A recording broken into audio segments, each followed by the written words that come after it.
자, 그럼 시작하도록 하겠습니다.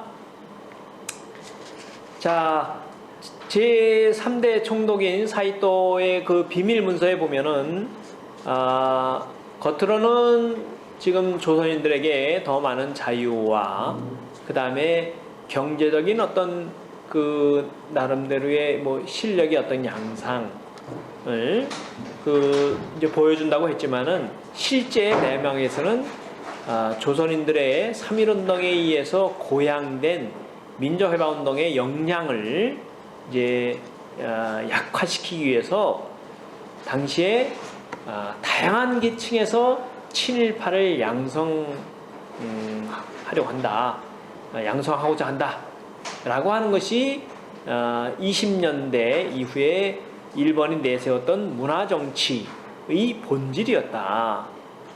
즉 민족 분열 정책을 통해서 민족해방운동의 역량을 이제 약화시키는 그런 정책을 취했다라고 얘기할 수 있습니다.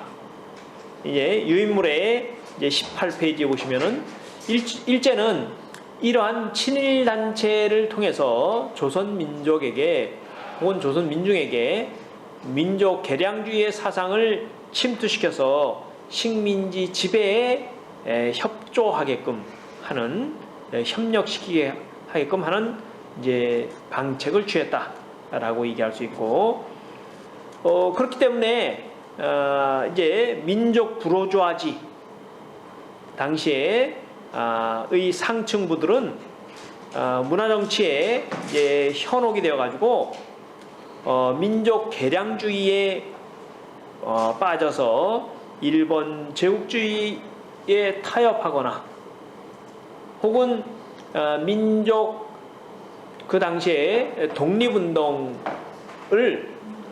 지금은 시기상조다, 즉 우리의 역량이 부족하기 때문에 무력에 의해서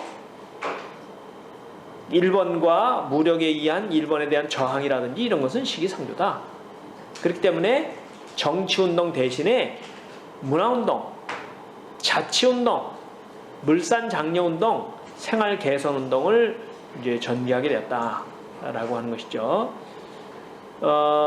민족 개량주의라고 하는 것은 3.1운동에 의해서 당시에 국내외에서는 우리가 이제 무력을 바탕으로 해서 일본 제국주의와 싸워가지고 독립을 쟁취하자 라고 하는 운동의 방법이 크게 확산되어 갔습니다. 즉 무장투쟁론 혹은 그게 조선 독립론 혹은 절대 독립론이라고 하는 운동의 방법이 크게 확산되어 갔는데, 지금 이제 이런 일본 제국주의에 의한 다양한 계층의 친일파가 양성이 되면서 한편으로는 일본이 니네들이 우리의 식민 통치의 방식에 협조를 하면은 차치권을 주겠다. 즉 영국이 인도를 식민지 통치할 때도 영국이 직접 다스리는 게 아니라 영국 총독뿐이 있지만은 인도 사람들에게 일정한 권한을 주어가지고 인도를 다스리게 하는 그런 통치 방식을 구사했거든요.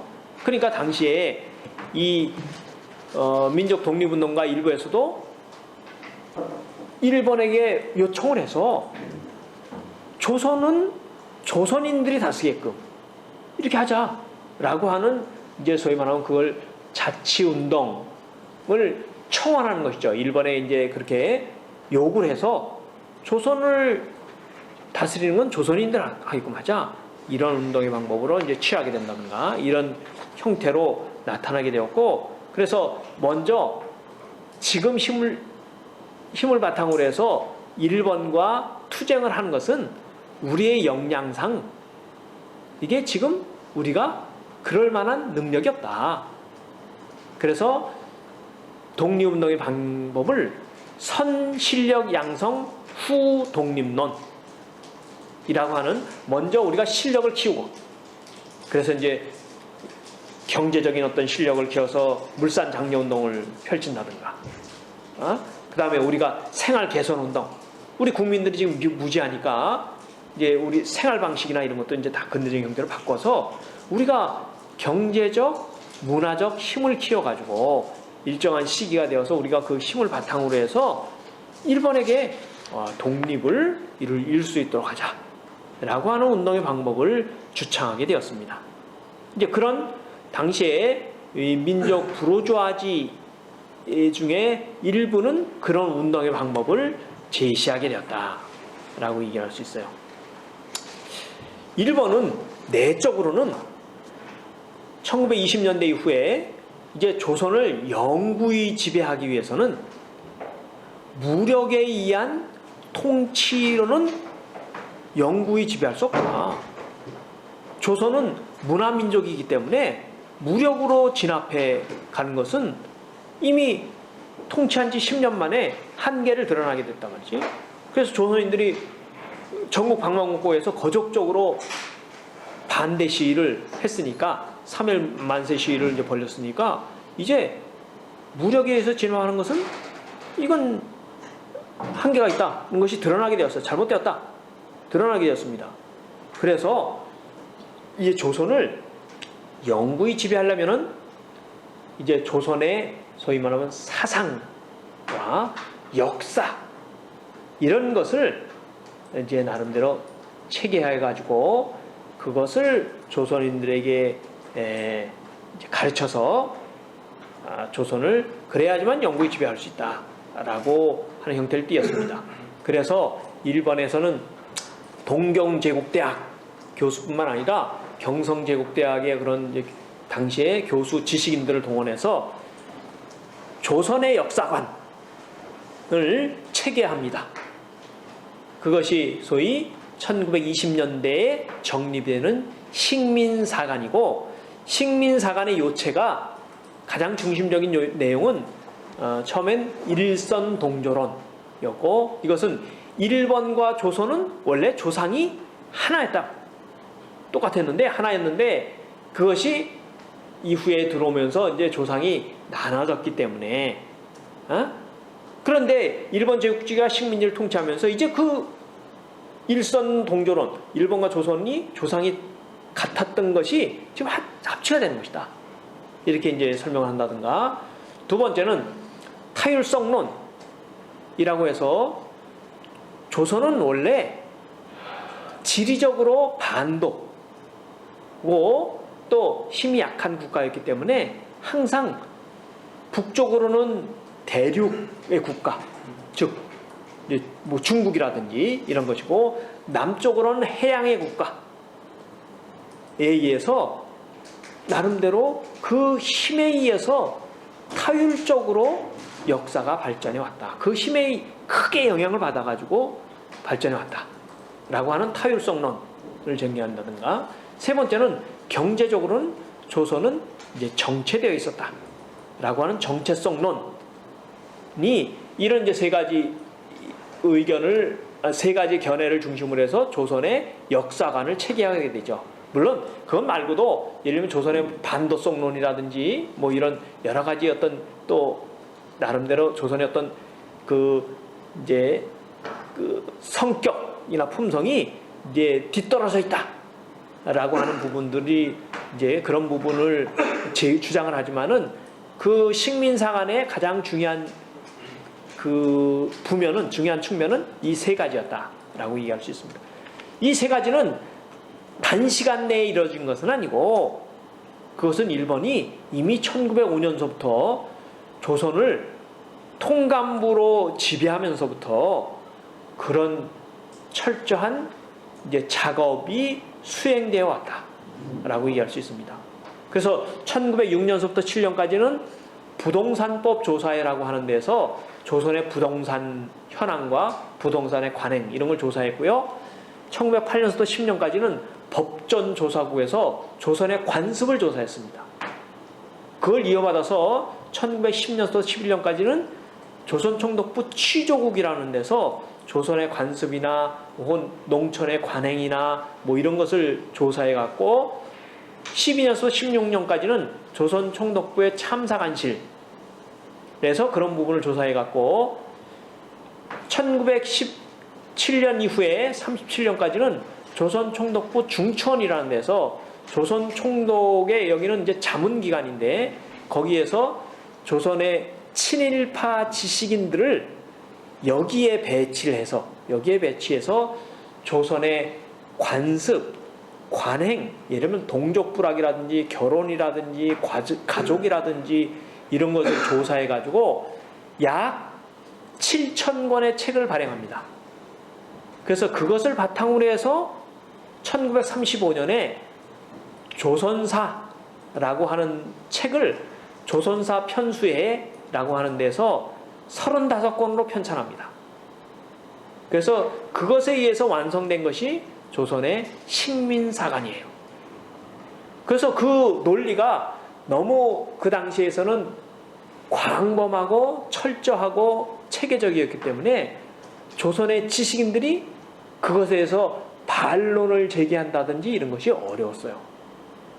그래서 그 당시에 아주 똑똑하다고 조선의 지식인 중에서 예를 들면 이광수라든지 최남선이라든지 이런 사람들은 조선이 20년대 이후에 결국 식민사관에 승복이 되어서 거기 승복이 되어가지고 결국 이광수는 1922년에 개벽지라는 데에다 조선의 민족성을 개조해야 된다. 우리 이런 민족성 갖고는 우리 근대 사회로 나갈 수 없다. 물론 조선이 식민지로 된 것은 일제의 일본 제국주의의 침략이지만은 그 이외에 조선의 민족성이 잘못됐기 때문에 그런 부분도 있단 말이에요. 그러니까 우리 조선의 민족성을 개조하자 라고 하는 식으로 당시에 조선이 식민지가 된 것은 조선의 책임도 굉장히 크다 라고 하는 내적인 어떤 책임도 우리 잘못을 스스로 이제 개조해야 된다 라고 하는 형태로 당시에 조선의 지식인들이 이제 그 운동의 방법을 취하게 되죠. 그런 이제 과정 속에서 뭐 이제 조선 농촌 계몽 운동이라든지 이런 것이 나타나기도 되었던 그런 측면이 있었습니다. 이광수는 1924년에 그런 흐름 속에서 민족의 경륜이라고 하는 것을 동아일보에 써가지고 당시의 조선 민중에 큰 영향을 미치게 되죠. 그래서 우리 민족성, 예전의 전통을 다 버리고 우리 모든 것을 다 개조해야 된다. 이런 식의 형태로 당시에 조선의 지식인들이나 부르주아지들은 그런 운동의 방법을 취하게 되었다라고 얘기할 수 있고, 이 책이 조선 총독부 중추원에서 1906년부터 아까 얘기했던 1906년 부동산법 조사에서부터 1937년 중추원까지의 조사 자료의 전체적인 개관을 정리한 책입니다.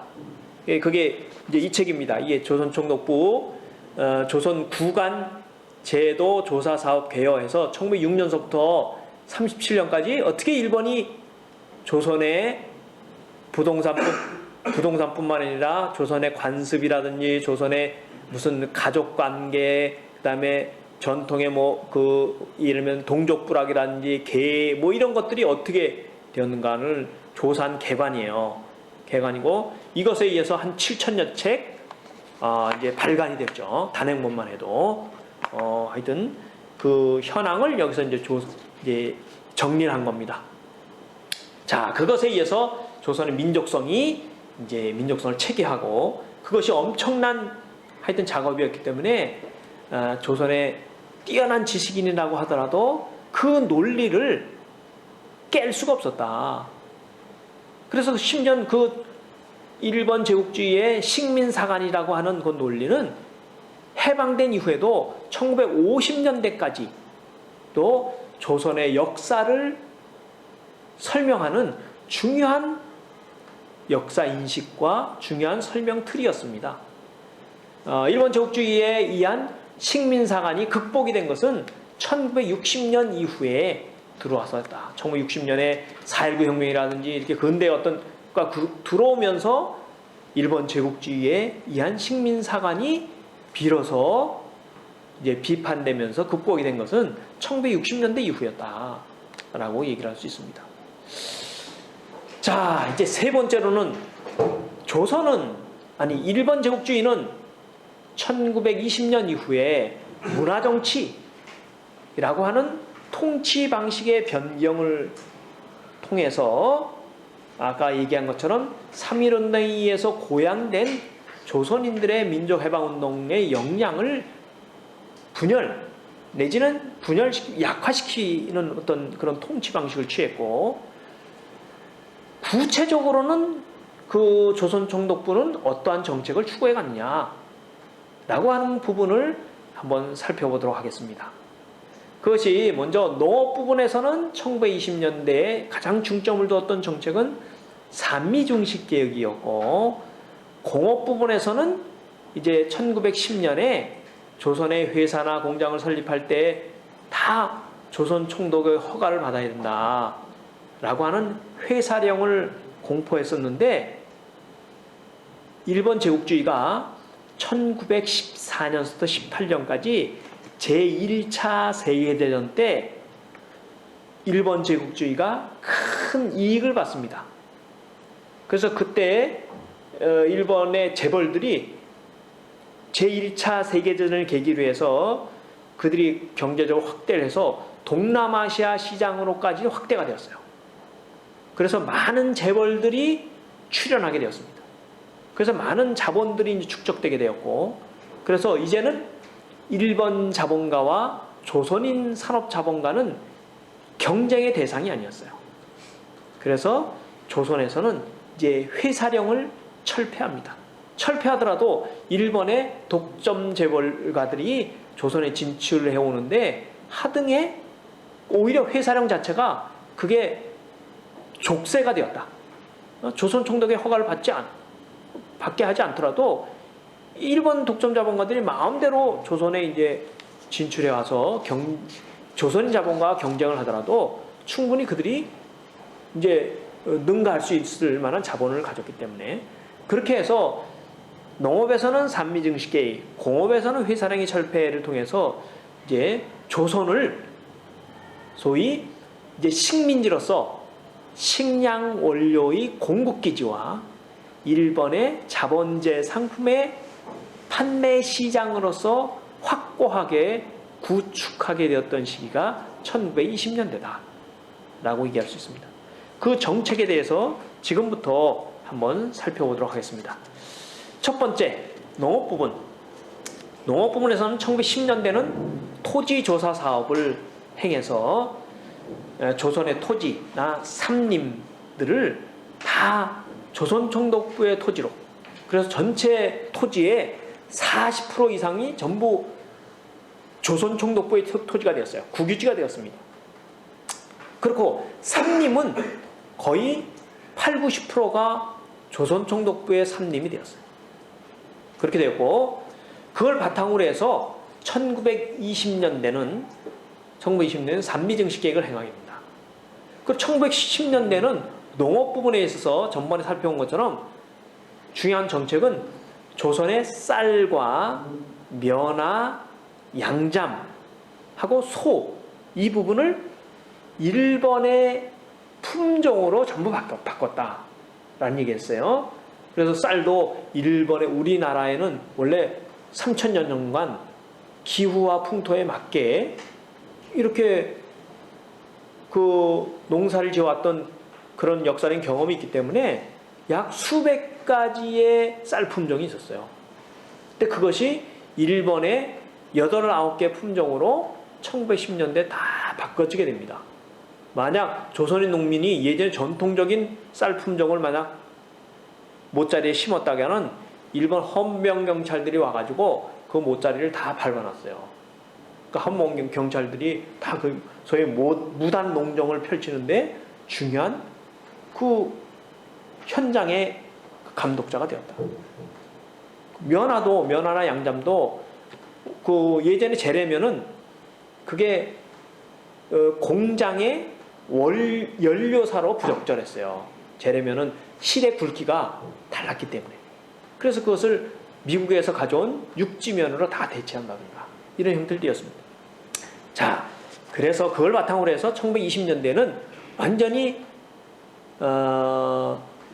아파트를 논으로 많이 바꿔가면서 저수지를 많이 이제 수리시설을 만들면서 이제 대대적인 쌀 단작 농업지대를 펼치면서 농업 증산운동, 그러니까 논 증산운동을 펼쳤다. 그래서 조선을 일본의 의도에 맞는 경제 구조로 변경하게 되었다. 그래서 조선을 식량 공급지로 만들려는 식민지 정책을 펼쳐가게 되었고, 그래서 이제 펼쳐갔던 것이 이제 나름대로 1920년부터 35년까지 15년 동안 40만 정도의 논을 확대하는 정책과 약 이 15년간 900만 석의 쌀을 증산한다. 그렇게 하고 900만 석의 증산분 중에서 800만 석을 일본으로 가져간다. 물론 그냥 가져가는 건 아니죠. 돈을 주고 사가는 건데 그것은 일본에 비해서는 즉 저고가로 가져가서 그것을 그 당시에 일본이 제국주의 국가로 이제 발전해 가면서 노동자들에게 저고가로 하면서 조선의 쌀을 제공해서 저임금 정책을 펼쳐가서 일본의 노동자들에게 저임금을 주면서 일본의 독점 재벌들이 이익을 확대해가는 그런 형태로 이제 기본적으로 조선과 일본의 소위 경제 정책을 펼쳐갔다라고 얘기할 수 있습니다.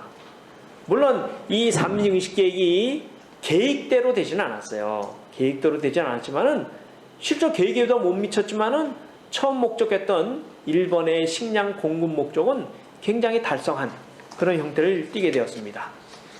그 표 1 유인물의 그 2페이지에 보시면은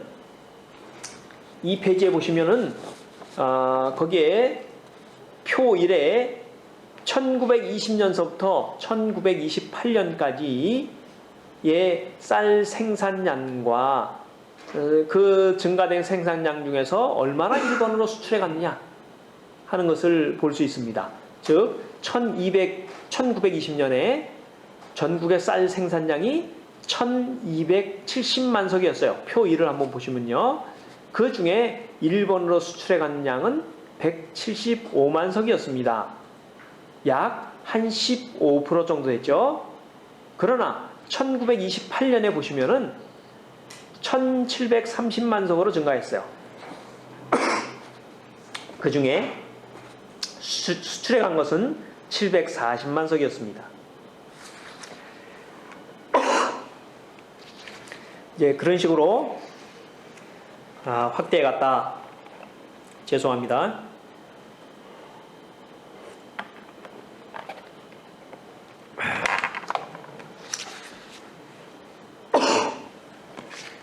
자, 산미 증식 계획이 실시되면서 조선 쌀의 생산량 증가 비율보다 일본으로의 수출 비율이 크게 증가한 결과 조선 농민의 쌀 소비량은 감소되어서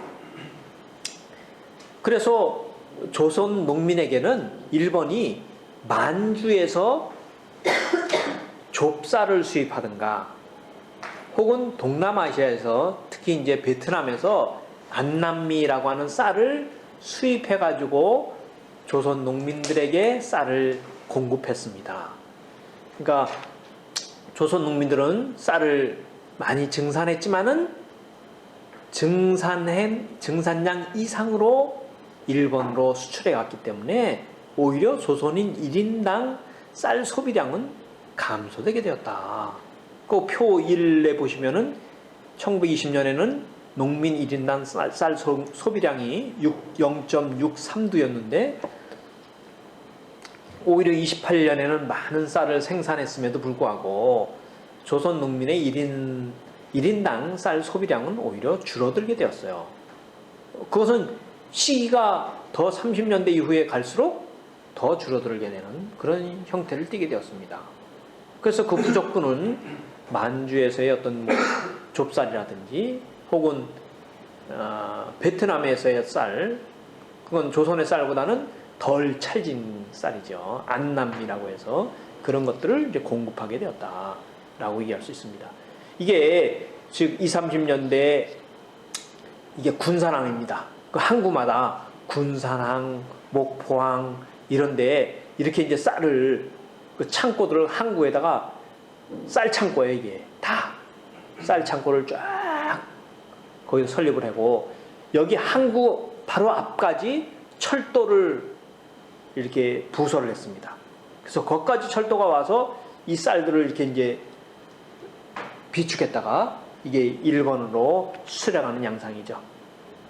이건 아마 목포 지역 정도 되는데 이게 이제 바로 항구 앞까지 철도가 들어와 가지고 이 각 지역에서 이제 증산된 쌀을 이 항구 앞까지 쌀을 이제 쌀가마니 이게 다 쌀가마니입니다. 이렇게 해가지고 바로 이 항구 앞에서 배에다 실어가지고 일본으로 이렇게 수출하는 이런 양태를 띠게 되었습니다.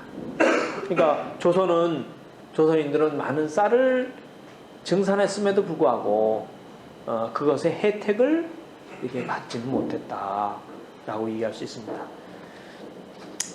두 번째 절, 조선 농민의 몰락을 살펴보도록 하겠습니다.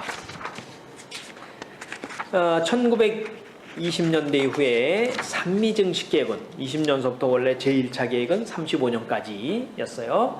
산미증식계획은 조선 쌀의 일본 수출을 증가시키는 한편 일본인과 일부 조선인 지주들에 의한 토지 겸병을 촉진시켰고 일본인하고 특히 일부 조선인 지주들은 쌀의 수출을 통해서 그들이 소장료로 받은 쌀을 수출함으로써 돈을 벌었죠. 그래서 이제 그렇게 이제 지주는 부를 축적하면서 약간 증가를 했지만은 반면에 조선의 중서지주나 자영농, 빈농 그리고 이제 자소장농 이런 층들은 점점 쌀을 많이 생산했음에도 불구하고 그들은 경제적 처지가 점점 열악해져 갔습니다. 20년대 들어와서 일본으로부터 상품 수출이 증대하고 조선 총독부의 조세 부담이 증가하면서 조선 농민들은 경제적 처지가 점점 몰락해가는 그런 형태를 띠었어요. 조선 농민들은 열심히 일을 해가지고 생산량을 증가시켰지만은 그 대가는 그들이 받지 못하고 점점 몰락해갔다. 그 예가 당시에 소위 1920년 이후에 계급 구성을 보면 알 수 있습니다. 계급 구성을 보면은 여기 표 2에 잠깐 소개를 해놨습니다. 이 표에서 보다시피 지주는 1918년, 19년, 1918년 지주가 2.5%였어요. 지주는 1919년 이후에 조금씩 증가해 갔습니다. 29년까지 3.8% 증가해 갔어요. 자장농은 20.1%에서 18%에서 조금 감소했어요. 자소장농은 더 감소합니다. 40.5%에서 1929년에 31%로 10% 이상 낮아졌어요. 소장농은 증가합니다. 그러니까 자장농하고 자소장농은 감소하고 소장농이 증가하고 오히려 완전히 빈농 하층민, 즉 이제 몰락하는 빈민들은 점점 20년대 이후에 증가해 갔다라고 하는 거죠. 그것은 우리 자료 2의 표에서도 이제 여러분들에게 1920년에 지주가 3.4%였는데 그게 1932년에 이제 3.5%, 3.7% 이런 식으로 이제 증가해 간다라고 하는 것. 그러지만은 자장농이나 자서장농은 증가하고 소장농은 감소해 간다라고 하는 것으로 알 수 있습니다.